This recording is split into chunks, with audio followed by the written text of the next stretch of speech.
दोस्तों, केसर जिसका इस्तेमाल पूरी दुनिया में किया जाता है और केसर का इस्तेमाल सबसे ज्यादा मिठाई, दूध, खीर में किया जाता है। केसर एक प्रकार का मसाला होता है जिसे पूरी दुनिया का सबसे महंगा मसाला भी माना जाता है और जिसे सिर्फ भारत ही नहीं बल्कि पूरी दुनिया में इस्तेमाल किया जाता है। दोस्तों, केसर इतना महंगा होता है कि इसके आगे चांदी की कीमत भी फीकी पड़ जाती है और कश्मीरी केसर इंटरनेशनल मार्केट में तेजी से 3 से 4 लाख प्रति किलो के हिसाब से बिकता है और कश्मीरी केसर की डिमांड भारत से ज्यादा विदेशों में होती है और इसकी क्वालिटी को देखकर इसकी बोली भी लगाई जाती है। लेकिन क्या आप जानते हैं कि केसर चांदी से भी ज्यादा महंगा क्यों होता है? उसे उगाया कैसे जाता है? उसकी खेती कैसे की जाती है? दोस्तों, आज के इस वीडियो में हम इन्हीं टॉपिक के बारे में जानेंगे। आखिर केसर की खेती कैसे की जाती है और कश्मीरी केसर की क्या खासियत होती है जिस वजह से कि ये इतना महंगा बिकता है। तो चलिए आगे बढ़ते हैं। अगर आप हमारे चैनल पे नए हो तो हमारे चैनल को सब्सक्राइब भी जरूर कर लीजिएगा। सबसे पहले आपको बता दें कि केसर की खेती ऐसे ही कहीं पर भी नहीं की जा सकती और ऐसा इसलिए क्योंकि केसर की खेती के लिए एक स्पेसिफिक वातावरण और तापमान की जरूरत पड़ती है जो दुनिया के कुछ गिने चुने इलाकों में ही मेंटेन रहता है। दुनिया में सबसे ज्यादा केसर की खेती ईरान में की जाती है, उसके बाद इटली, पाकिस्तान, तुर्किस्तान, ग्रीस, चाइना और भारत में भी केसर की खेती की जाती है और भारत में केसर जम्मू कश्मीर के कुछ ही हिस्सों में उगाया जाता है। बता दें कि केसर सर्दी, गर्मी, बरसात तीनों मौसम में उगाई जा सकती है, लेकिन विशेष रूप से केसर की खेती बर्फीले इलाकों में ही की जा सकती है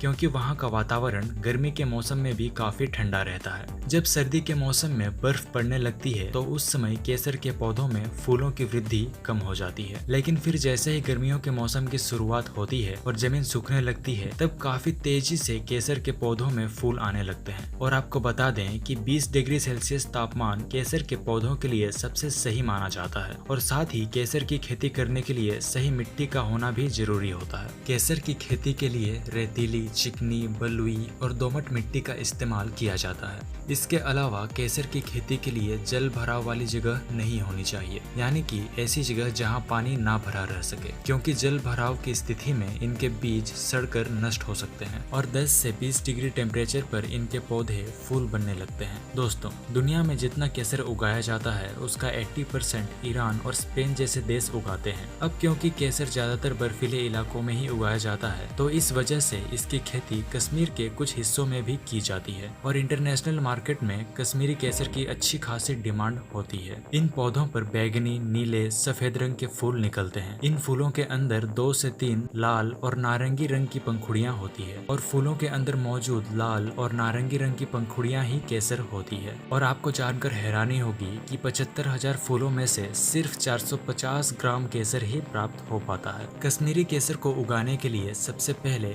खेत की मिट्टी को तैयार किया जाता है जिसमें कई तरह के उर्वरक और खाद मिलाया जाता है। अब खेत को पूरी तरह से तैयार कर लेने के बाद अब बारी आती है कश्मीरी केसर के बीज को लगाने की। कश्मीरी केसर के बीज को लगाने का सबसे सही समय जुलाई से सितंबर के बीच का होता है और ऐसा माना जाता है कि अगस्त का महीना कश्मीरी केसर को लगाने के लिए सबसे अच्छा महीना माना जाता है। ऐसा इसलिए क्योंकि इस समय अगर बीज को बो दिया जाए तो सर्दियां शुरू होने से पहले ही इनमें फूल निकल आते हैं और ज्यादा सर्दी न होने की वजह से फूलों को ज्यादा नुकसान भी नहीं होता है और इसी वजह से बरसात खत्म होते ही केसर के बीज को खेतों में बो दिया जाता है। अब इन बीजों को लगाने के बाद ऐसे ही छोड़ दिया जाए तो क्या होगा? अगर कोई ऐसा करता है तो कुछ भी नहीं होगा, यानी कि हम केसर के बीज को खेतों में बोने के बाद उन्हें ऐसे ही छोड़ देते हैं तो हमें कुछ भी प्राप्त नहीं होगा, क्योंकि असली काम बीज को बोने के बाद शुरू होता है। इसमें बीज बोने के बाद कई तरह के उर्वरक गिराए जाते हैं जिसमें गाय के गोबर से बनी खाद उर्वरक के रूप में इस्तेमाल की जाती है। हालांकि कुछ लोग रासायनिक उर्वरकों का भी इस्तेमाल करते हैं। इसके अलावा आपको बता दें कि केसर के बीज अंकुरित होने के बाद इनकी तुरंत निराई और कुराई की जाती है और पहली बार निराई और कुराई करने के बाद भी